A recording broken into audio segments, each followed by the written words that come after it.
Hi, my name's Ashley, and this is a narrative of my transition to university and a reflection upon some of my experiences during this process.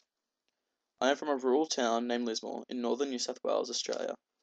Lismore has a strong sense of localism in its population. Ties to the land and community tend to develop strongly in a lot of the young people who take up either the family business or the family trade and tend to stay in the area to raise their own family. I was a little bit different, however, growing up in the suburban area of Lismore. I valued the cosmopolitan idea of mobility as an aspiration and an opportunity to expand my horizons. I described myself back then as a detached leaver, in that I wanted to leave my current home and had decided this would be my next step. And also, I had decided that although I had strong connections in Lismore, they weren't enough to make me stay. As is fairly common for young people, I decided to have a gap year overseas before going to university.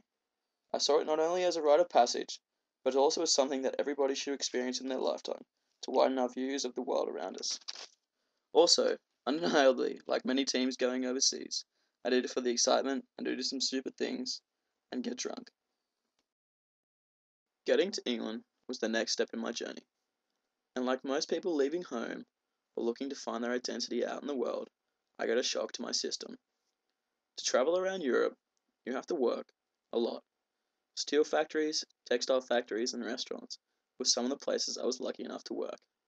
Then I went backpacking, discovered that a lot of people don't actually speak English overseas. Despite a few early troubles, I got to experience some of the greatest things. In particular, I got to experience some cosmopolitan ideals on a grand scale.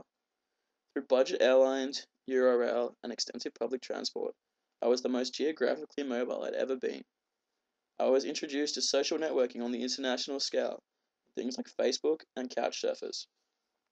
Mobility is often referred to as a commodity, and due to these experiences, and maybe a little recklessness and drunkenness, I like to think I have gained for myself a fair amount of capital.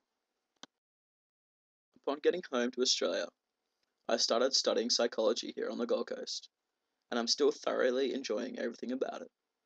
From being a detached leaver, I now become an attached stayer, because all my attachments are now here, and I'm not planning on leaving anytime soon. I have some of the closest and craziest friends I've ever had, providing support emotionally and psychologically, but also on different levels, like having people to share the rent, being hooked up with jobs, and friendships within my academic community. This sense of belonging, along with the great beaches here on the Gold Coast, have made this place my home. From my transition, I know that individualization is something that happens over a period of time, and it can be eventful. And I've learned through my own experiences that our perceptions of the world around us are fluid. Our frame of mind can change, and just like we can change where we want to be, our outlook on life can change as well.